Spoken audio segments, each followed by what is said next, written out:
Another thing, you know, when I come to people, when people come up to me here in Manila, which has been happening a lot. And by the way, we have a lot of podcast listeners, and several people have said, "Are your two friends here from the podcast?" And I said, "Who are they? I don't have any friends on this podcast." But you guys are, you know, you guys would be mobbed in the streets if you were here. But everybody who's come up to me and mentioned the podcast, I appreciate it. I think Jackson told me that we do draw quite a bit of traffic from the Philippines. But they asked me, you know, whether I'm enjoying Manila, and then they asked me whether Dame Lillard is going to get traded to the Heat.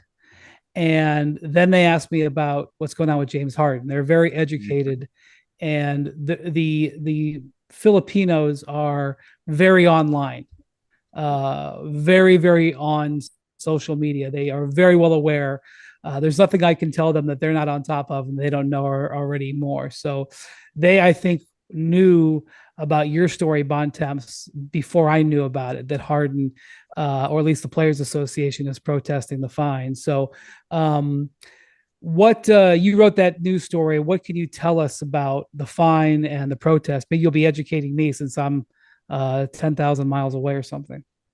So this really goes back to the same investigation, or the investigation the NBA did into the comments Aaron Goodwin made, Damian Lillard's agent, in the wake of his trade request to the Blazers about failing to live up to the things governing the player contract, right? The NBA has clearly made a very concerted effort this summer to try to make sure they are not setting a precedent where a guy can say, "I'm not going to show up and play." They're very concerned, clearly, that they're going to allow for the precedent to happen where a player is going to not show up, try to force their way out of town, and then get out of town. We saw how hard a couple of years ago the league fought back in the Ben Simmons situation. There was pretty unanimous support behind the Sixers during that, you know, when the Sixers were fining Ben Simmons for staying away from the team. They were not going to just forgive the fines that he accrued for not being around. Obviously, there was some settlement later. It's never been disclosed exactly how much money Simmons got, but it wasn't, "Hey, we're going to give you all the money back and everything's going to be good." And I think that's really how this came down. I frankly am not sure the NBA is going to win when this goes to an arbitrator. I think they have kind of a difficult case, in my opinion, because you could say what James Harden didn't help his situation in terms of trying to get out of town. But I don't think he's said, "I'm not showing up to camp." I don't think he's said, "I'm not going to play." I don't think he just says he doesn't want to deal with Daryl Morey.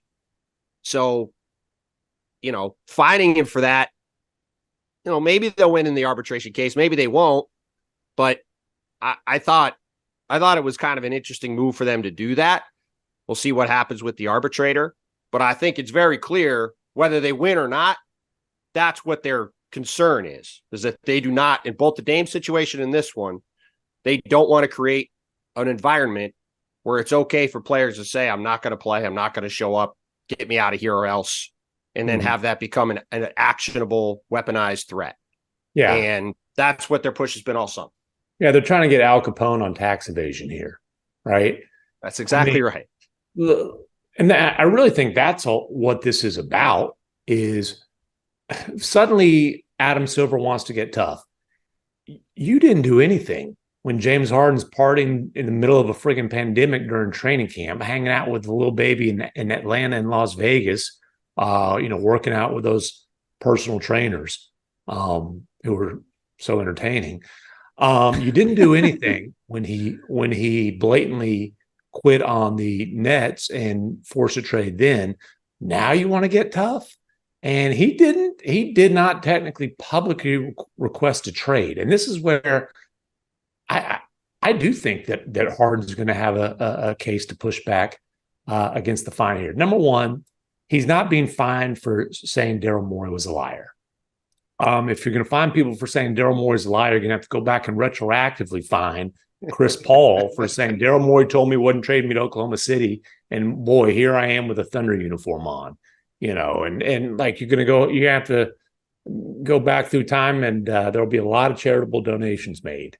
You can't find a guy for calling somebody who lied to him a liar.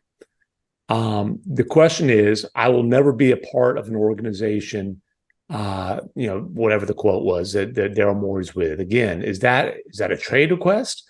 If I'm defending James Harden, I'm saying, hey, James is saying fire Daryl Morey. You're going to fine him for that?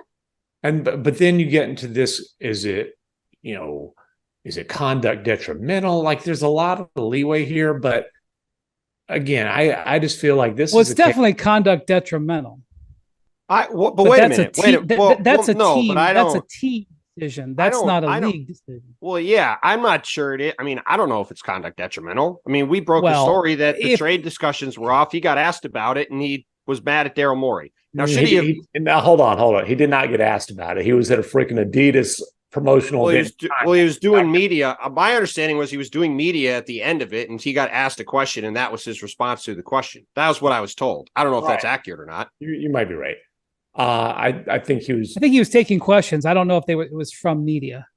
I'm not sure that whatever the situation. I'm not trying to say it was a wise move, even in like we've talked about. This doesn't help him getting traded. It doesn't advance his cause. I also just looking at it. It's hard for me to.